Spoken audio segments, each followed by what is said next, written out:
I am Lizbeth Benacquisto. I'm a candidate for the Florida Senate in District 30. I'm a mom of 2 children. My son's a sophomore now in college. My daughter's a sophomore in high school. I am running for the office because I do believe that the work that happens in Tallahassee is very impactful on our local communities. And I want to be a voice for my friends and neighbors and have the opportunity to help shape good policy on their behalf. Okay. Would you tell us, for those not familiar, perhaps a little bit about your professional background prior to becoming a legislator? Yes, I've been involved in marketing, real estate, was the site selection coordinator for Florida for Sunrise Senior Living, and have done numerous special events and sporting events in my time before being involved with the Florida Senate. And you were elected to the legislature first in? 2010. And tell us a bit about what you've been involved with, your passions, your interests, your issues that you've taken on. Do you feel like you've been most effective on? Well, certainly our primary goal is to pass a balanced budget and to make sure we're fiscally responsible on behalf of those we serve. And I've been very proud of that work. We have a balanced budget. We've cut just about $3.6 billion in debt since I've been there. We have over $3 billion in reserves in case the state hits hard times again or there's an emergency.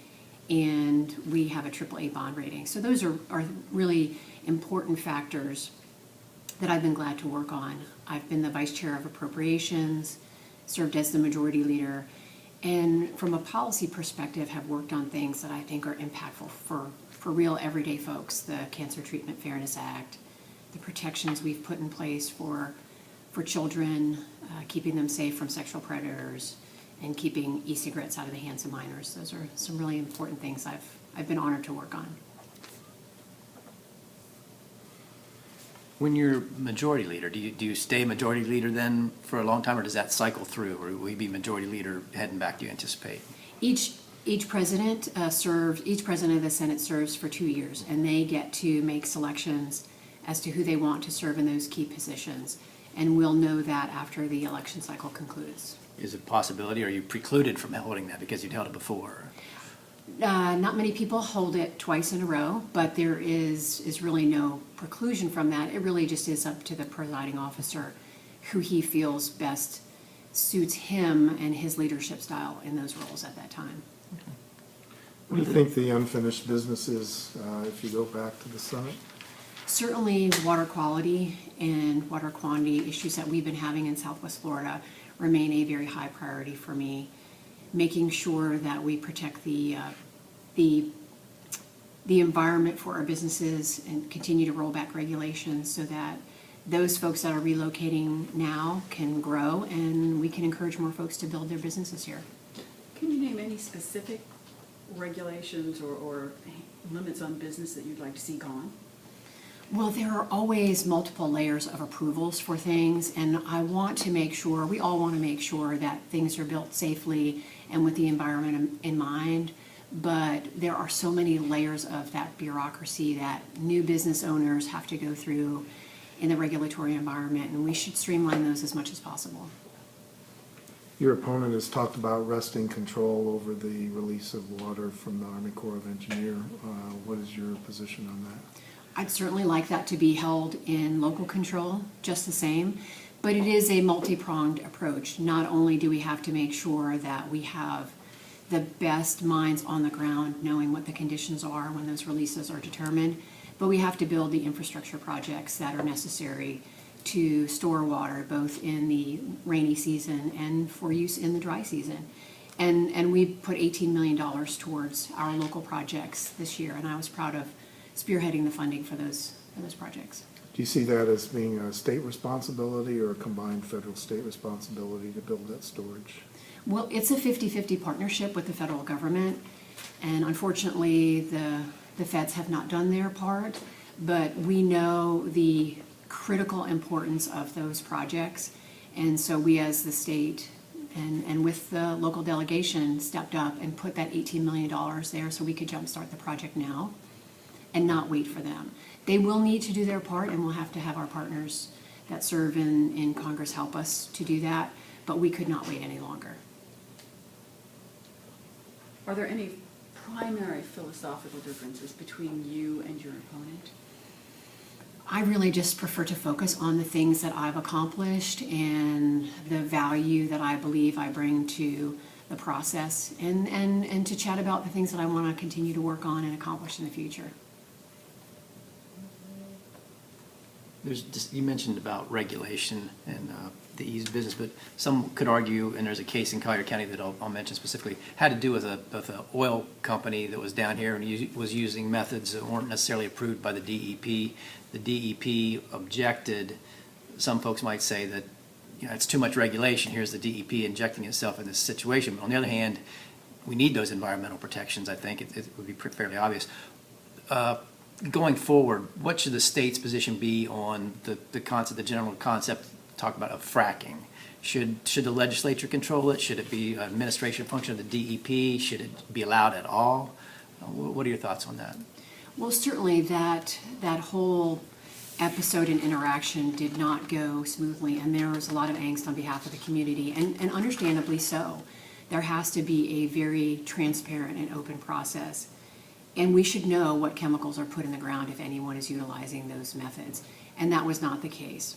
And we've attempted to push forward legislation to have that disclosure for the last few years. Is that the Ray Rodriguez bill? It is. What became of that?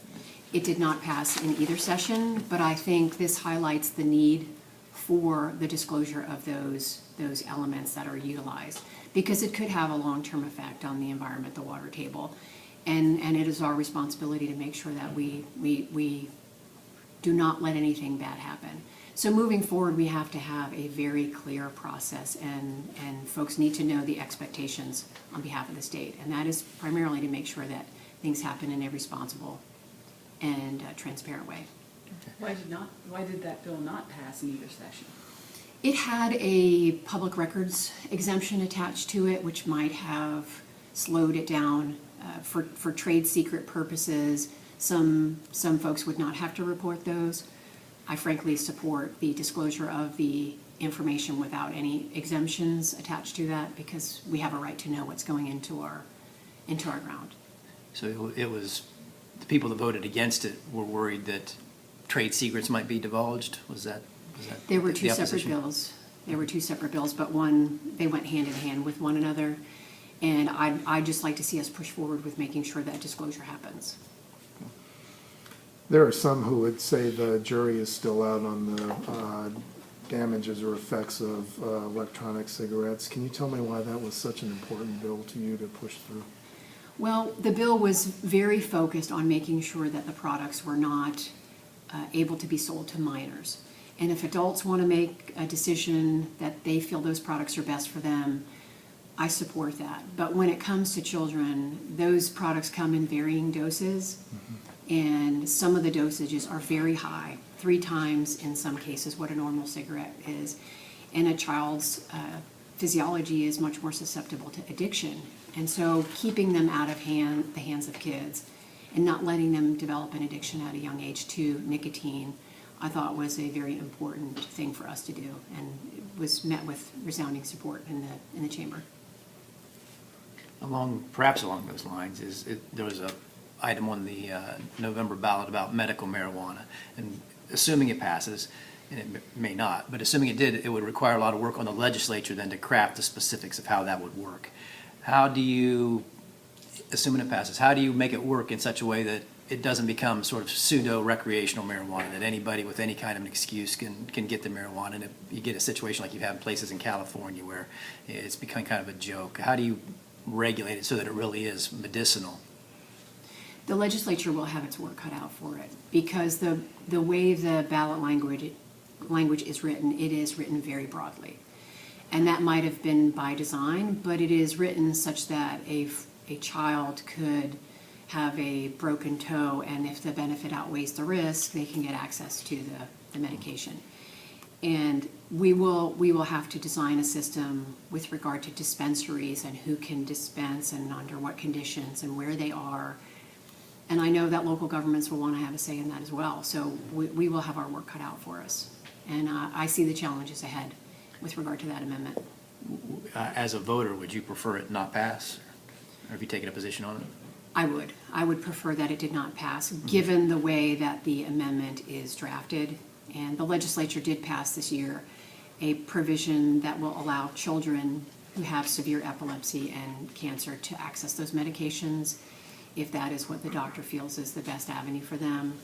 So that compassionate element has been brought forward for children, but I don't support the amendment as it's written because it is so broad. Given the fact that it sometimes takes 2 or 3 passes for legislation to get through, if this amendment passes, how do you light a fire under the legislature that we've got to come up with regulations on this? If the amendment does not pass, we will not address regulations with regard to the questions that were posed in that amendment. The state is moving forward with regulations with regard to the Charlotte's Web that was passed during the legislative session. And as anyone who's been watching that process unfold with just a small subset of folks who can use the oil, the state has been besieged by requests and public testimony, all great and wonderful part of the process, but the rules for just setting that in place are proving to be a great challenge. So then how do you make the leap to get regulations passed quickly if the amendment does pass? There'll be a process outlined for that, and we don't go back into legislative session until March and April of next year. So we will begin the committee process sometime after the election in November, and we'll see what the outcome of the ballot amendment is and move forward accordingly. In terms of immigration reform that's being talked about at the federal level, we're seeing some children coming into Florida now who are crossing the border. What is the state's role in terms of managing the immigration influx we've got?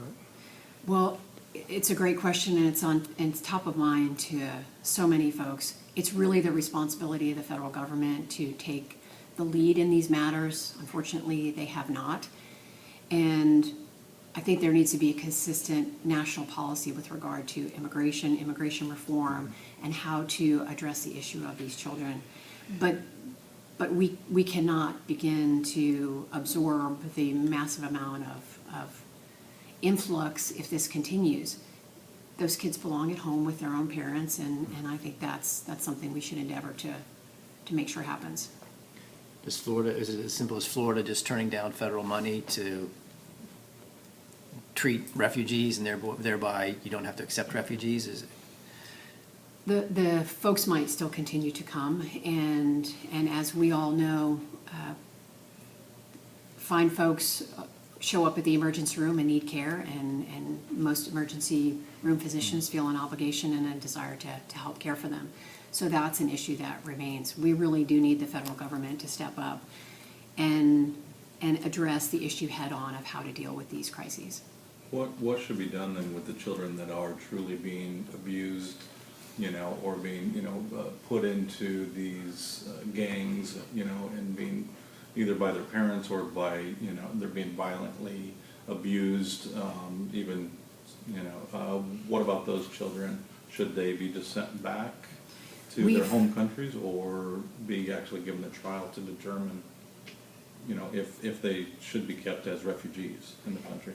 The state has over the last couple of years taken a very proactive approach to victims of human trafficking and children who've suffered abuse. And no one wants to see a child the victim of harm. And I think we have some processes in place to deal with children who are victims like that. And we will continue to strengthen those, because that is an issue no one wants to turn their back on. Is there any pressure you think the state can bring upon the federal government? Do you think that that's the state's responsibility to try to put pressure on them to deal with this problem? Well, I think it's incumbent upon every state to stand up and say that the negligence on the federal government's part is causing crises of enormous proportions on the state level. And I know that our governor has done that. We as a legislature have done that. And, as one person myself, I will continue to pressure those folks who have the ability to solve the problem to do so. Will the legislature take another crack at casino gambling next time around? We undertook a very comprehensive look, but the Seminole Compact is due to be renewed next year, and the governor really wanted the opportunity to negotiate that on its own and get the best deal for Florida. It's in 2015, is it? Yes, sir. So you'd expect the legislature might put off any action until that becomes more clear, what the standing of that is? Yes, sir. Okay. But we are each individual members, and folks might file a bill if they so desire, but we are focused on giving the governor the opportunity to negotiate that.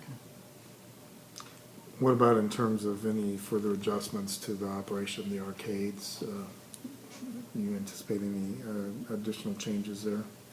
We looked at that as part of the comprehensive overhaul to the gaming statutes, but in lieu of how complex the issues are, we felt we did the right thing by shutting down what were illegal operations and situations where folks were being taken advantage of. And I think that'll come up in the context of a larger discussion on gaming in Florida. Senator, earlier you spoke of, you know, you didn't want to compare yourself to your opponent, but can you give voters, you know, a little bit more details as to why someone should vote for you as opposed to your opponent in this race? Sure. I really do believe that someone who serves from the heart and who focuses on what's great for their next door neighbor just as much as they focus on what's good for the state overall is someone who brings great value to the process. And in that, I see myself.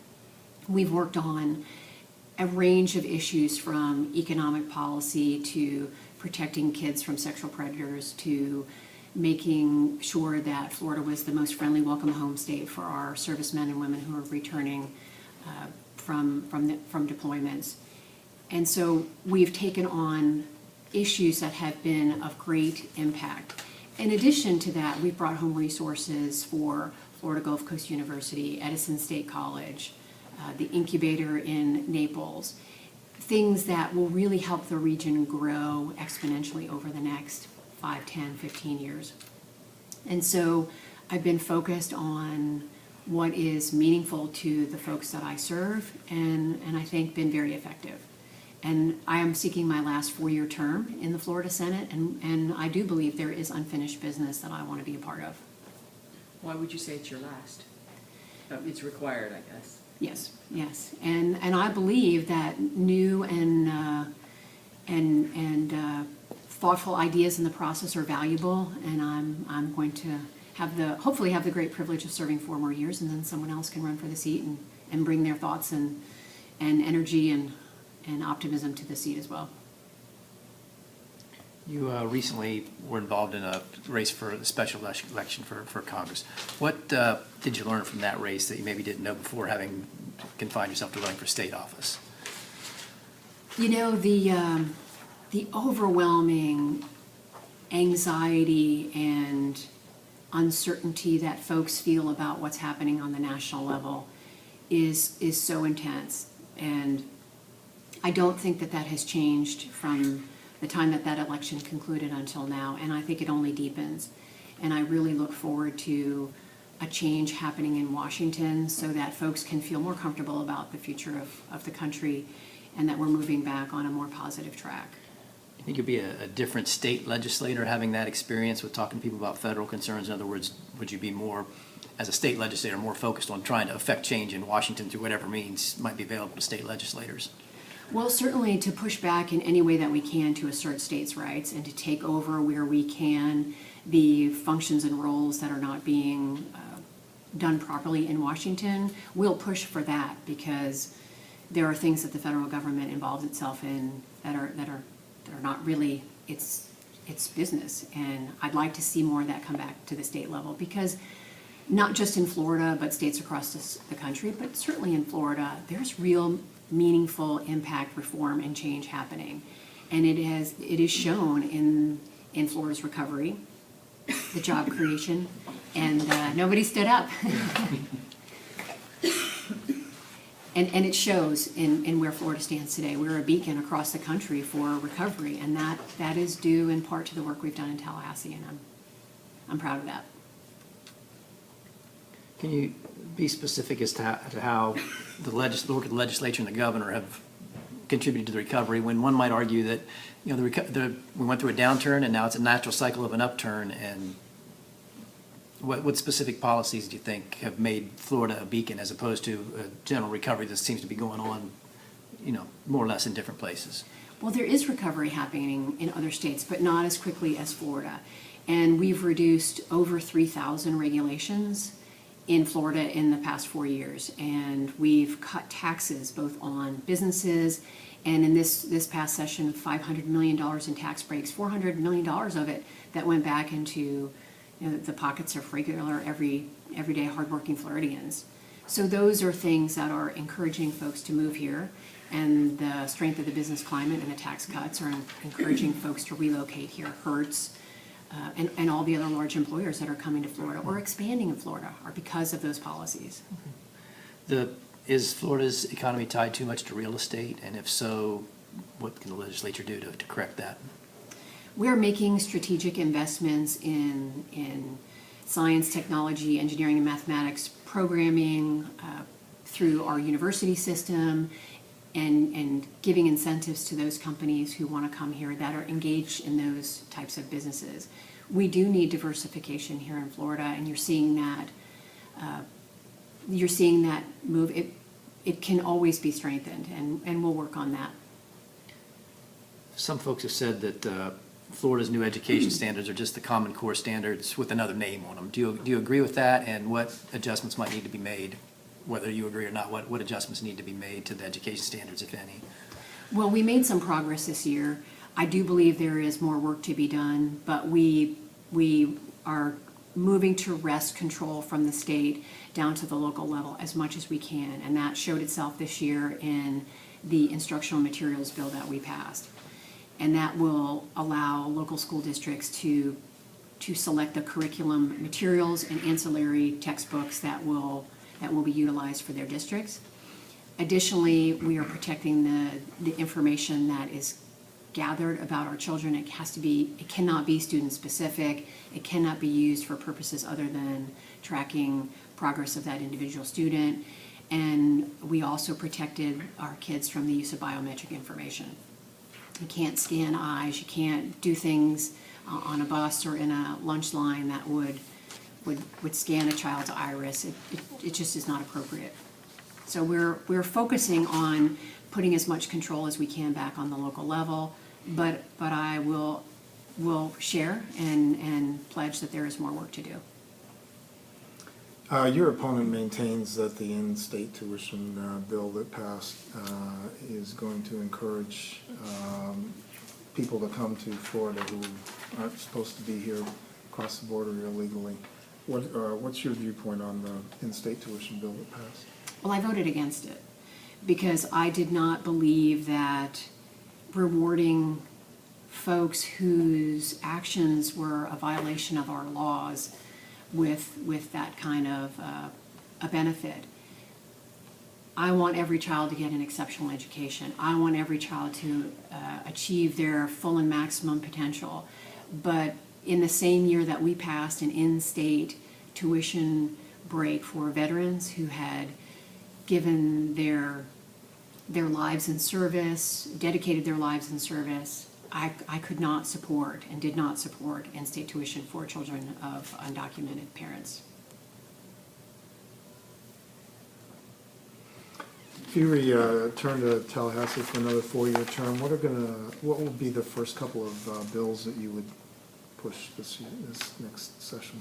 This is about the time that we focus on what we'll do when we return to Tallahassee, but right now for the next 27 days I'm focused on the campaign and asking as many folks one-on-one if they'd entrust me with their vote to serve on their behalf. So after that, we'll focus on that, but certainly in the areas of education and protection of our kids and making sure the business climate is strong, those are things I'll focus on.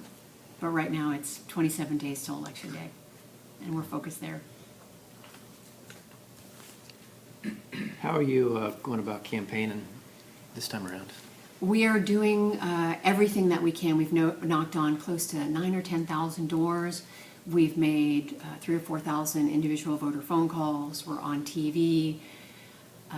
We're in the mailbox. We're asking folks to vote via absentees. We're doing all the traditional methods of campaigning, but the door-to-door is a big focus for us because you get the opportunity to speak with folks directly and share their concerns. They get to share their concerns with you, and they get to know you on a more personal basis, and it means a lot to folks. And it means a lot to me. So we like doing that. Your opponent said the second bill he would introduce or reintroduce when he gets to, he says, when he gets to the state legislature would be to re-establish the bill for the protection of the Second Amendment. How do you feel about that? I supported the bill. Unfortunately, the sponsors of the bill withdrew the bill before it was even considered this legislative session, but I did support the bill and would have voted for it.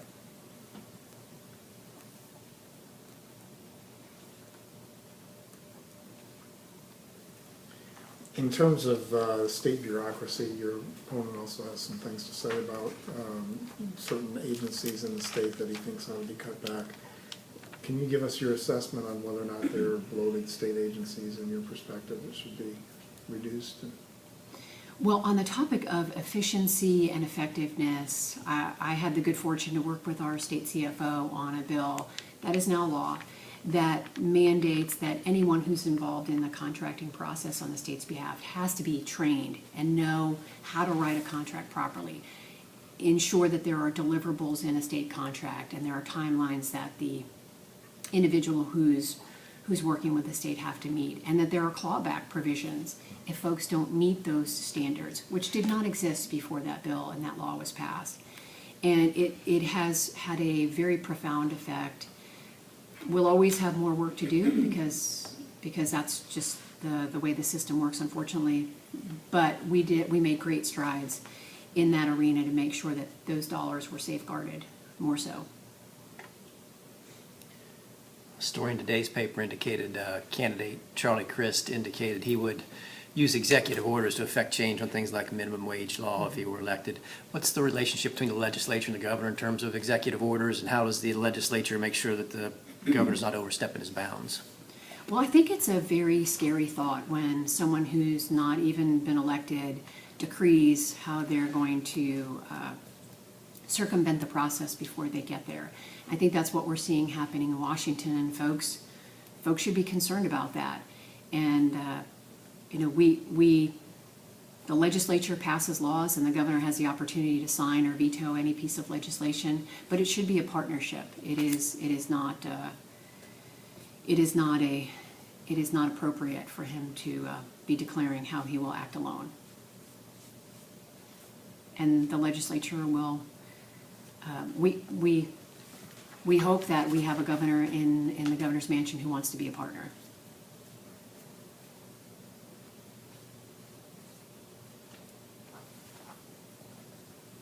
In terms of the legislature's relationship with the governor, it started out rocky. Do you feel like there's a good working relationship presently?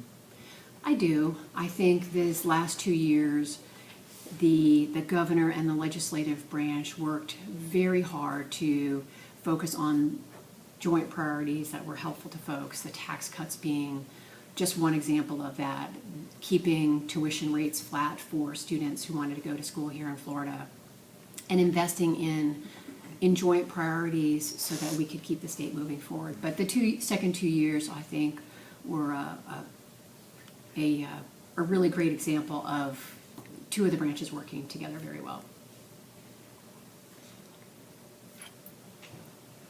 We're coming up on our time limit. Or is there anything that we haven't touched on that you wanted to make sure you talked about, or do you have a closing thought for voters? Well, I think you guys have asked a really great series of questions, and I appreciate the opportunity to be here. I'd ask that folks back home, when they're deciding who to vote for, they inform themselves and check all of us out. And if they have any questions or thoughts they want to share with me, we're very open and accessible, and I'd love to earn their vote on Election Day.